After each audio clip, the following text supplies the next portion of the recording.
kembali lagi di channel YouTube Nadia Official. Saya Nadia Maharani, ditemani oleh Kak Maulina Dwi Aulia Pratiwi. Hai Kak Maulina. Halo guys. Beliau adalah konten kreator yang memiliki konten-konten banyak menginspirasi masyarakat tentang konten-kontennya membersihkan lingkungan sekitar. Apa kabar Kak Maulina? Alhamdulillah baik-baik saja. Saya sangat senang bisa berada di sini. Terima kasih sudah mengundang saya untuk membahas topik yang sangat penting ini, yaitu mengenai pengelolaan sampah. Sama-sama Kak Maulina. Hari ini kita akan membahas topik yang cukup menarik, yaitu pembuangan sampah. Mungkin banyak dari kita yang belum sepenuhnya memahami dampak dari cara kita mengolah sampah.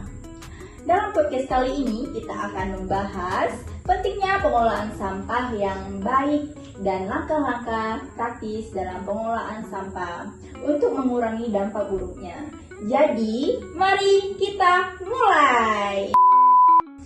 Nah, Kak Maulina, kita kan kenal kakak dari konten-konten kakak yang berisi mengenai membersihkan lingkungan sekitar, Kak. Saya ingin bertanya, pembuangan sampah menjadi salah satu masalah besar di dunia, termasuk di Indonesia, Kak. Bisakah kakak jelaskan mengapa pengolahan sampah ini menjadi masalah yang perlu segera ditangani, Kak? Betul sekali Kak Nadia. Sampah, terutama sampah plastik, menjadi ancaman serius bagi lingkungan kita. Di Indonesia sendiri, kita tercatat sebagai salah satu negara penyumbang sampah plastik terbesar di dunia setiap tahunnya. Indonesia menghasilkan lebih dari 9 juta ton sampah plastik dan sayangnya sebagian besar sampah tersebut tidak didaur ulang sehingga mencemari lingkungan. Jadi begitu ya Kak ya, banyak sampah sebagian besar tersebut tidak didaur ulang sehingga mencemari lingkungan. Benar sekali Kak. Sampah yang tidak dikelola dengan baik tentu berdampak buruk pada lingkungan kita ya Kak ya.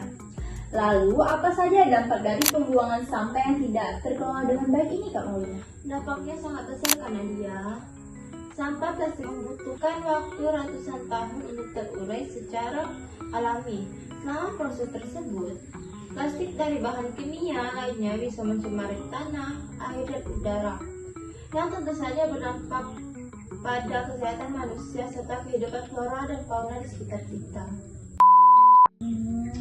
Begitu, yang berdampak pada kesehatan manusia serta kehidupan flora dan fauna sekitar kita. Itu menyangkut juga ya Kak ya. Untuk mengatasi masalah ini Kak, tentu kita perlu mengubah cara kita mengolah sampah sehari-hari.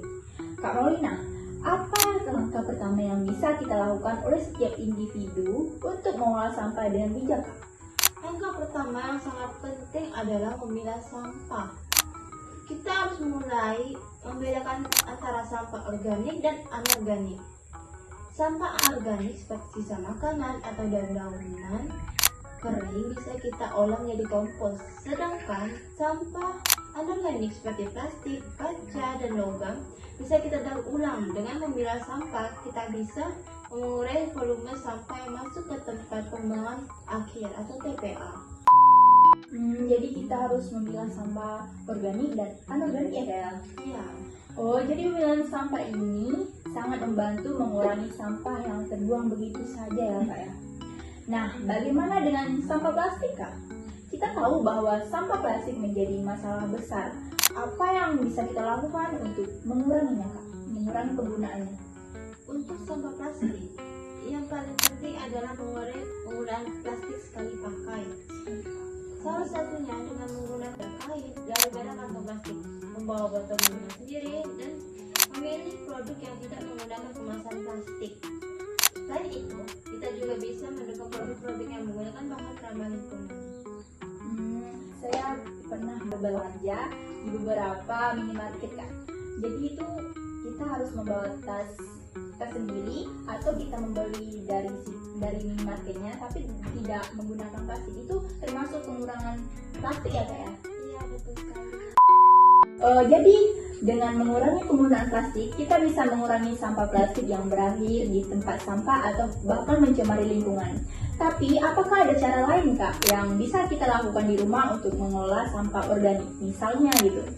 Tentu, Sampah organik yang berasal dari sisa makanan atau limbah daun bisa dimanfaatkan dengan cara membuat kompos. Kompos ini bisa digunakan untuk menyuburkan tanah. Dan ini juga merupakan cara yang sangat baik untuk mengurangi volume sampah. Membuat kompos sangat mudah. Cukup pisahkan sampah organik dan diamkan hingga proses dikomposisikan. Komposisi selesai. Dalam beberapa bulan, kamu akan mendapatkan kompos yang berguna. Wah, menarik sekali ya dan kreatif. Jadi kita bisa memanfaatkan sampah organik untuk keperluan lain yang bermanfaat, bukan hanya membuangnya begitu saja ya Kak ya. Lalu bagaimana dengan sampah elektronik Kak? Itu kan juga menjadi masalah baru yang kerap kita abaikan gitu. Benar sekali. Sampah elektronik seperti handphone atau perangkat elektronik lainnya perlu dikelola dengan hati-hati.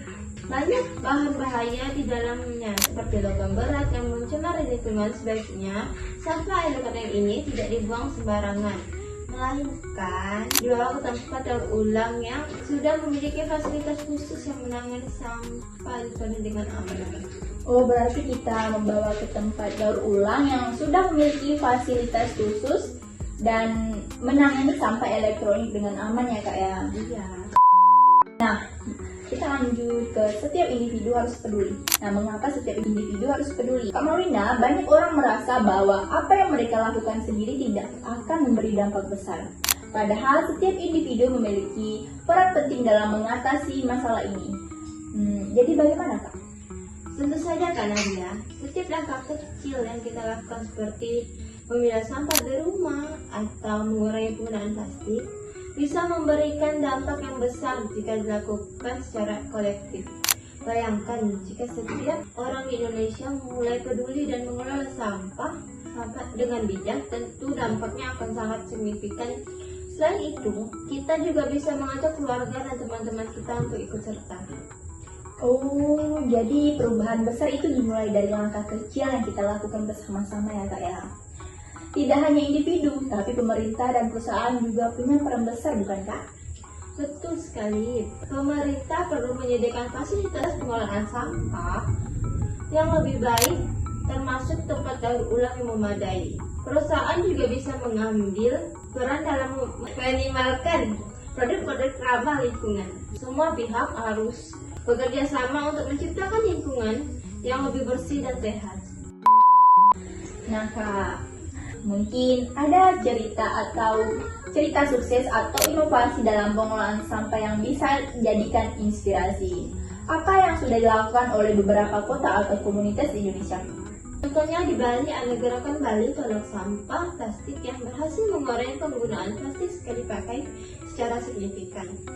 Di Surabaya, mereka sudah memiliki sistem pemilihan sampah yang sangat efisien yang memungkinkan kota ini lebih bersih dan lebih ramah lingkungan. Ada juga inovasi teknologi yang mengubah sampah plastik menjadi bahan bakar atau produk baru seperti furnitur dan bahan bangunan. Wah, sungguh menginspirasi ya Kak ya. Ternyata ada banyak hal yang bisa dilakukan ya Kak ya. Inovasi-inovasi seperti itu sangat membangun dalam menciptakan solusi jangka panjang untuk masalah sampah. Jadi, untuk rekan-rekan semua, kesimpulannya adalah bahwa mengolah sampah dengan baik adalah tanggung jawab kita bersama. Mulailah dari hal yang terkecil, dari langkah terkecil seperti memilah sampah, mengurangi pengguna plastik, dan mengolah sampah organik menjadi kompos. Betul sekali, setiap individu memiliki peran penting dalam menjaga kebersihan lingkungan. Dengan tindakan kecil yang dilakukan secara kolektif, kita bisa menciptakan perubahan besar yang positif. Wow. Terima kasih banyak Kak Maulina atas pengetahuan yang telah dibagikan hari ini. Saya menjadi menambah pengetahuan, menjadikan kakak inspirasi saya. Sama-sama Kak Nadia, senang bisa berbagi informasi yang bermanfaat. Terima kasih juga kepada teman-teman yang sudah menonton. Jangan lupa di-share video ini ke teman-teman kalian agar makin banyak peduli dengan pengelolaan sampah.